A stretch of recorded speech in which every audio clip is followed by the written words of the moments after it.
¿Qué tal, comunidad? Aquí es nuestro abogado Ray Ibarra Maldonado. Ojalá todo está bien con usted y su familia. Hoy es el 20 de abril, un jueves. Siempre importante porque está cambiando migración tan rápido. Voy a hablar primero en inglés, después voy a cambiar a español como siempre. Puede poner sus preguntas en el vivo en el idioma que usted quiere. Y si no está viendo el vivo, no se preocupe. Me puedo poner comentario después y puedo contestar. ¿Ok? Ladies and gentlemen, hope everybody is doing well. Wanted to come out to you today with some latest news on immigration. There is some crazy things happening in Congress. Who would ever think you would hear those two words together, crazy and Congress? Well, pretty much everybody. And then also want to address, I had some people send me videos from Tik ToK of latest things in immigration as well, so want to address that also. Any questions, comments, concerns, throw them down below. Happy to address them to the best of my ability if I can. So getting the ball rolling first here, we have really two very different things going on in the halls of Congress. I mean like night and day different, which kind of goes to show you where folks are at right now in the immigration world. So let me see if I can get the first one up here. And we got this here. All right, so check this out. So the House GOP, the House Republicans, right? These guys are saying we want to go ahead, and here's the backdrop. Let me give you the backdrop real quick. The backdrop is the Title 42, the supposed thing that's keeping everybody out in the border asking for asylum, is set to expire May 11th. So everybody politically is freaking out about this, right?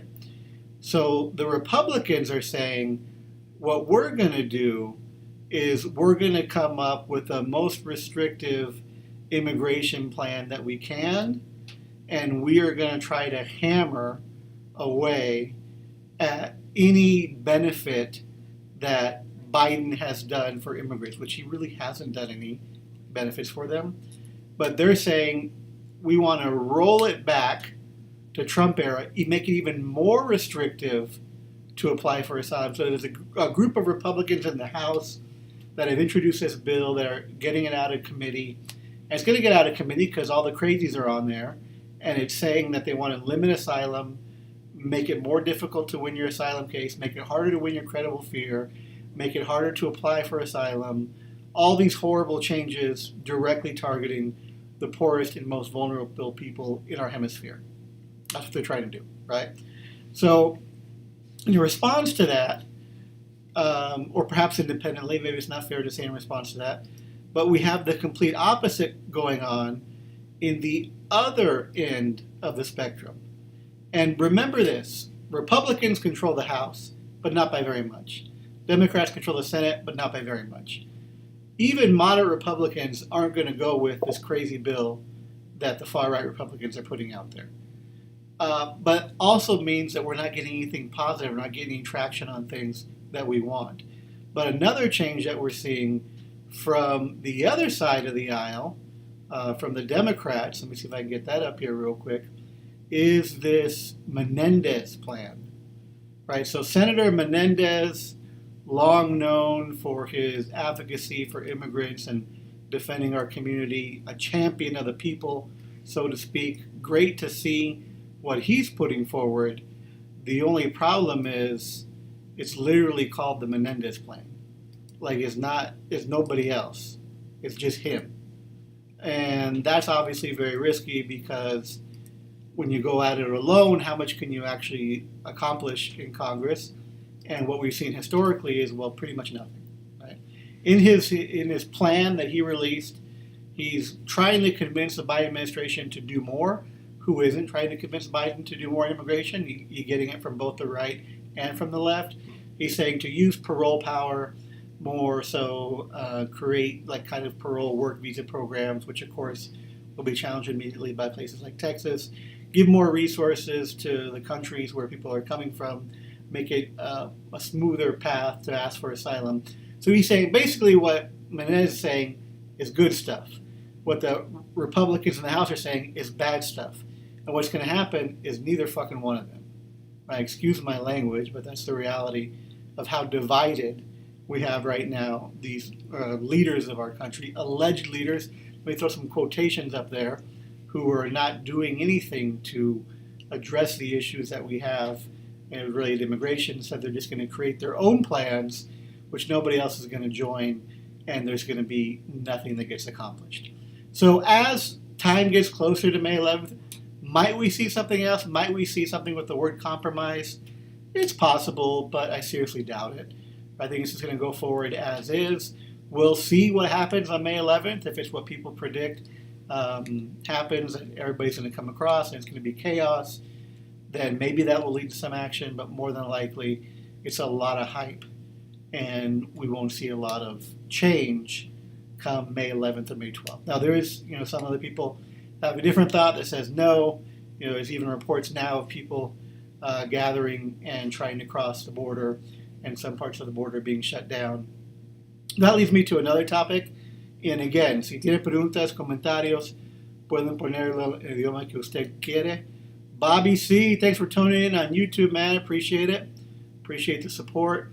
Any questions, comments, concerns anybody has, throw them on down.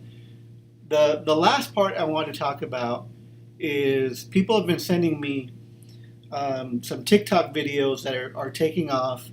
And I love TikTok. I'm probably going to get on TikTok right after this and do another little video. But just a reminder to be careful, right? Let me see if I can get this guy up. Here was a video that some folks had sent along about checkpoint. So it's real short. It's like 30 seconds. Let's see if I can play it again or not. Try to get that up here. Get this guy down. Let's see here. Última hora, mi gente. Si están indocumentados en Estados Unidos, presten mucha atención. Les quiero alertar que actualmente hay presencia de agentes de la patrulla fronteriza entre Los Ángeles y Las Vegas, específicamente cerca de la ciudad de Barstow, California, donde está la intersección de la carretera 15 y la 40. Esto se lo puedo confirmar porque lamentablemente el día de hoy un conocido mío fue detenido por inmigración en esta área. Y después de ponerme a investigar me di cuenta que otras personas habían alertado de lo mismo la semana pasada. Así que mi gente, por favor tomen esto en cuenta si están viajando entre Los Ángeles y Las Vegas. Que Dios los bendiga. All right, thanks, buddy. Clearly, Carlos Eduardo here, just trying to give everybody the heads up, be a nice guy. 531,000 likes, 100,000 shares. Oh my goodness, right? We're at 8,000 level of comments. Now, somebody did ask, and again, I haven't been to Barstow, haven't confirmed, but specifically what he says in there, right, is there is presence of Border Patrol in Barstow. And some people interpret that as, oh, is he saying there's a checkpoint there? And people are commenting that live in the area and saying, yeah, I've been seeing immigration out there. There was someone that asked specifically, and look at this, Hector with some great advice. Don't sign anything, always ask for a lawyer. Good job, Hector. I'll sign in later and give you a heart there.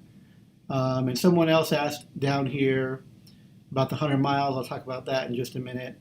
And they said if it's a checkpoint, people that live there said, no, it's not a checkpoint. It's just the presence of immigration, right? So I really appreciate that we as a community can come together and spread the news to ourselves versus having to rely on the mainstream media. That's one of the things I love about social media, and specifically, videos like this where you can say, hey folks, heads up. But also at the same time, some of these videos can scare people unnecessarily. Now, Customs and Border Protection, they can have checkpoints within 100 miles of the border. They do have expanded authority within that 100-mile zone,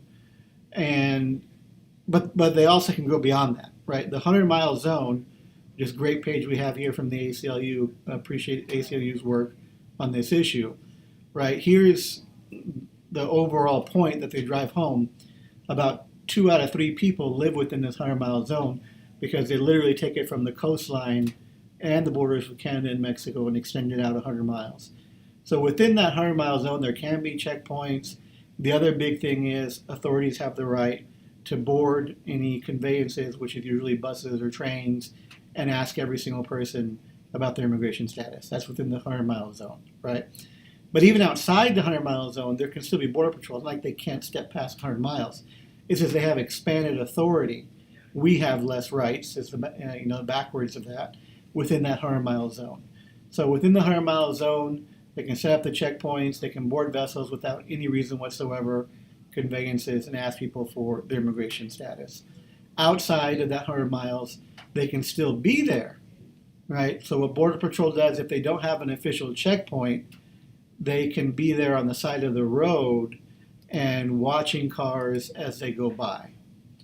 So watching cars as they go by, if they develop a reason to pull over that car, then they can do so, which, what's their reason normally? Well, if they're brown. What do they put on the report? Well, they make up something else, right? The car was riding very low. The car, trust me, I've done so many of these cases working as the federal public defender in Tucson, continuing to do federal criminal and immigration deportation defense.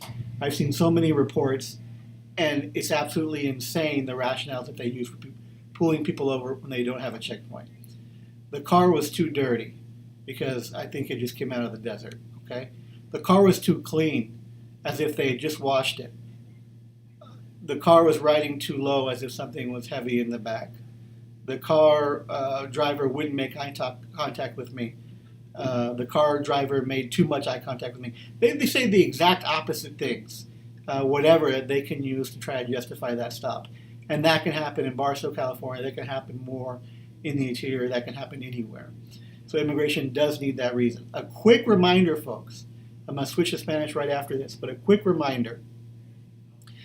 If the U.S. government wants to remove someone from the country, which we usually say the word deport, they must prove the term alienage, which means that they're not a citizen of the United States. So the government is supposed to have the burden in front of a judge to prove that the person is from another country. The number one way that the government proves that, in the vast majority of the cases, is by the admission of the person.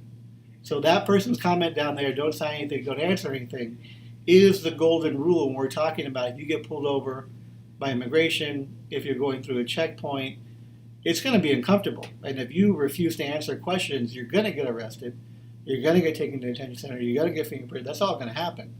But at the end of the day, remember, in order to prove removability, government must prove alienage. They usually do that through an admission. Now, obviously, if the person's been caught before and fingerprinted or applied before and admitted where they were from, that argument goes out the door.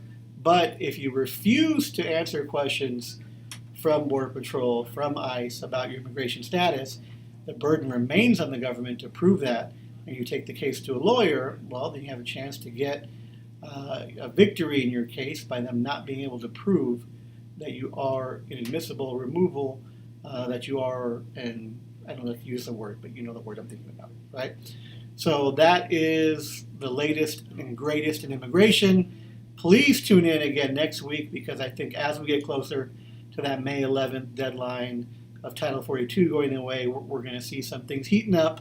Whether we'll see change or anything get done, I cannot promise that, but I can tell you, they're going to continue, both sides, the right and the left, to push the immigration issue as we get closer to that May 11th date. Okay? Voy a cambiar. I'm going to change now to Espanol. Feel free, as always, to drop any questions down in the language that you prefer. ¿Qué tal, comunidad?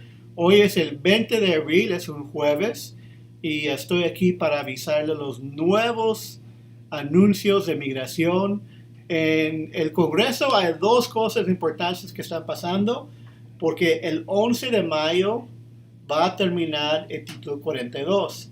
Entonces los dos partidos están haciendo sus juegos e intentando ganar la prensa basado en esa fecha que cerca va a venir. Los republicanos en la Cámara de Representantes, los más derechos, los más racistas, los más locos, están con una propuesta de básicamente eliminar asilo. No totalmente, pero con los cambios que quieren es el efecto que ellos quieren. Ellos quieren que es súper difícil, para ser más difícil, aplicar por asilo, de ganar su entrevista de miedo creíble, de presentar un argumento si no presentó en otro país antes. So, es un plan para destruir asilo. Pasó un comité. Ese comité está dirigido por los locos, entonces sí pasó por el comité. no tiene chance de pasar ni en el todo Cámara de Representantes, que son los más republicanos ahí que los demócratas. Entonces, eso probablemente no va a seguir, pero si entra algo positivo y entra a hacer negociaciones, a lo mejor un presupuesto antes del 11 de mayo puede pasar. En el otro aspecto, completamente lo opuesto, la otra Cámara, el Senado, hay un solo senador Menéndez, que él anunció un plan. El plan de él es dirigido a el presidente Biden. Está diciendo a Biden quiere que usted use más su poder para dar permiso de trabajos a personas que están aquí, que honestamente probablemente eso no gana al fin de un corte, después que Texas ponga demanda, que lo hace más fácil para personas a poner sus argumentos de asilo en frente del gobierno y para dar más recursos a los países donde están viniendo la gente. Los dos, los republicanos con las malas ideas, los demócratas o el sol demócrata con sus ideas que para mí parecen más o menos bien, ni voy a decir bueno, más o menos bien, no tiene chance de pasar esa semana, la semana que viene. Pero como acercamos más al 11 de mayo, sí es posible que podamos ver más movimiento en ese aspecto. Yo no pienso al fin del día que nada va a pasar, pero sí es algo interesante que debemos seguir viendo, porque sí es la posibilidad que tenemos algo nuevo en el Congreso, en el Senado por el presidente, porque sí está acercando mucho esta fecha, 11 de mayo. ¿Okay? Segunda tema que yo quería tocar es, había un video y varios videos de diferentes aspectos en Tik ToK que está saliendo muy famoso. Hay mucha gente que me está preguntando, abogado, ¿es cierto? ¿Es la verdad? ¿Qué está pasando? Probablemente ustedes ya han visto el video. Si no, voy a ponerlo aquí o intentar ponerlo aquí. Es este video aquí. Ya puse una vez, pero voy a ponerlo porque es muy breve una vez más. Bendiga y proteja a todos. Okay, Última hora, mi gente. Si están indocumentados en Estados Unidos, presten mucha atención. Les quiero alertar que actualmente hay presencia de agentes de la patrulla fronteriza entre Los Ángeles y Las Vegas, específicamente cerca de la ciudad de Barstow, California, donde está la intersección de la carretera 15 y la 40. Esto se lo puedo confirmar porque lamentablemente el día de hoy un conocido mío fue detenido por inmigración en esta área. Y después de ponerme a investigar Carlos Eduardo aquí está haciendo algo, intentando educar a la comunidad que siempre encantamos aquí. Es una de las razones porque yo me encanta las redes sociales, porque nosotros mismos podemos informar lo que está pasando en vez de esperar las corporaciones grandes, las televisiones, de decirnos de qué debemos pensar. Y este video puede ver más de 100,000 personas compartió, tiene más de 8,000 comentarios, mucha gente la están siguiendo y viendo este video. Muy importante aquí, sí en los comentarios están diciendo gente que viven ahí, sí es cierto, sí he visto más migración que antes, pero no es un retén, ¿verdad? Que ellos están diciendo, yo estoy en Arizona, so no estoy seguro, pero ellos están diciendo que sí hay más migración, pero no es retén. Un aviso muy bueno aquí de Héctor, no firmas nada, siempre preguntas por un abogado, siempre preguntas por un abogado, no firmas nada, es el más importante comunidad y voy a explicar por qué en unos minutos. También hay cosas aquí sobre las 100 millas, voy a explicar qué significa eso y eso es algo que tenemos que tener siempre con mucho cuidado. Otra vez, me encanta informando a la comunidad, me encanta. La misma vez me odio asustando a la comunidad cuando no debía ser asustado. Siempre he tenido muchos casos de gente que van a California, van a Colorado, en el camino lo para un policía y marca migración o la para migración y ellos entran en procesos de deportación con el juez. Y eso es nada nuevo, no es nada nuevo bajo Biden, bajo Trump, bajo Obama, tiene años y años haciendo eso en migración. Una cosa importante, no tiene que decir nada cuando lo paran, ¿verdad? No tiene que decir nada cuando le paran. Usted está completamente en su derecho de no contestar. Gracias, Gaby, por estar viendo aquí en Facebook. Cuando para la policía, cuando para la migración sobre el aspecto de dónde es, tiene papel de vivir aquí, usted es legal, la pregunta que ellos quieren, usted tiene derecho de no contestar, ¿verdad? Si usted no contesta, ¿van a arrestar? Sí. Si usted contesta que sí, yo no soy de aquí, ¿van a arrestar? Probablemente sí, ¿verdad? Quedamos con la misma arresto, más probable. Pero cuando tenemos chance de ir a corte, si los papeles que me entregan cuando yo presente en corte con usted, o un abogado de su oficina presente con usted en corte, y ahí dice que la persona no contestó nada de preguntas, que no hay aplicaciones antes de esa persona, que los huellas regresaron sin nada, ¿qué evidencia tiene ahí el gobierno para deportar a usted? Me enoja mucho porque yo como abogado quiero pelear y defender mi comunidad, y en proceso de deportación el gobierno tiene que probar que la persona no es un ciudadano residente de Estados Unidos para ponerle un proceso de deportación y recibir un orden del juez. Eso es bueno, ¿verdad? Queremos un gobierno donde el gobierno tiene que probar si quiere hacer algo negativo de una persona que está en el país. Número uno manera que el gobierno pueda probar eso es la admisión de la persona. La persona diciendo, sí, estoy aquí sin permiso. Sí, entré en este año sin inspección. Déjeme dar toda mi historia para que usted le pueda tener la evidencia para deportarme. Y para mí como ciudadano es muy fácil decir, yo entiendo eso, ¿verdad? Entiendo que cuando estás con un oficial, muchos nervios, todo en su mente está pensando en las cosas más negativas, yo entiendo. Pero yo sí quiero explicar también qué son sus derechos y qué puede mejorar sus chances de quedar en el país a largo plazo. Sí hay ciertos casos y cada caso es diferente.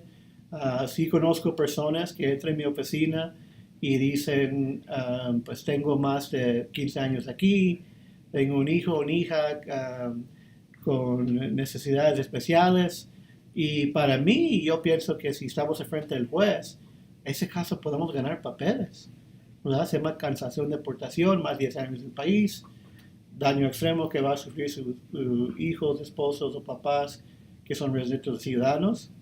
Y para mí estoy diciendo, ese es un caso fuerte. Qué triste que no estamos enfrente del juez.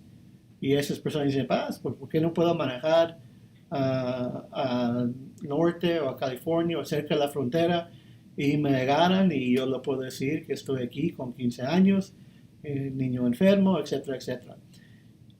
Si una persona así toma mi aviso y dice no voy a contestar nada, pues es posible que no la mande con el juez. Esa persona sí queremos ir con el juez. Recuerdo que cada caso es diferente. Sí es mejor tener información específica a su caso para que usted sabe mejor de qué hacer, qué decir, qué no decir. Pero para mí siempre es el mejor aviso para dar a mi comunidad de no contestar nada, pedir hablar con un abogado y seguir el aviso de abogado antes que contestes algo con el gobierno. En cualquier aspecto, estoy hablando de casos de migración o casos penales. ¿Ok? Ahí estamos, comunidad. Otras preguntas, comentarios pueden ponerlo ahorita. Si no, ya voy a salir otra vez 20 de abril, porque lo que estoy diciendo hoy sobre qué está pasando con migración y los planes, las leyes. Otras personas me mandaron videos sobre las prioridades de Biden. Un video triste, una persona diciendo, las prioridades de Biden ya perdió en Corte Suprema, el gobierno puede deportar todos. Todavía este caso está en el Corte Suprema, no hay decisión todavía. Sí anunciaron los argumentos y sí hicieron los argumentos, pero todavía estamos esperando decisión del Corte Suprema específicamente de ese caso. Mucho cuidado cuando está viendo esos videos. y sigue viéndolos porque es buena información ahí, pero siempre piensa, ok, ¿cuándo fue grabado ese video? ¿Qué fecha? Porque eso puede ser muy importante. Porque esos videos puede ser cuando perdió en corte, en el primer corte o en el segundo corte, pero no el último corte. So, el más reciente noticias son las noticias que usted quiere seguir y obvio, pues puede seguir nosotros, porque también yo estoy bailando como peso pluma en TikTok. Ok, so ahí nos puede seguir Abogado Ray también. Que tiene muy excelente día, comunidad. Aquí nos vemos pronto.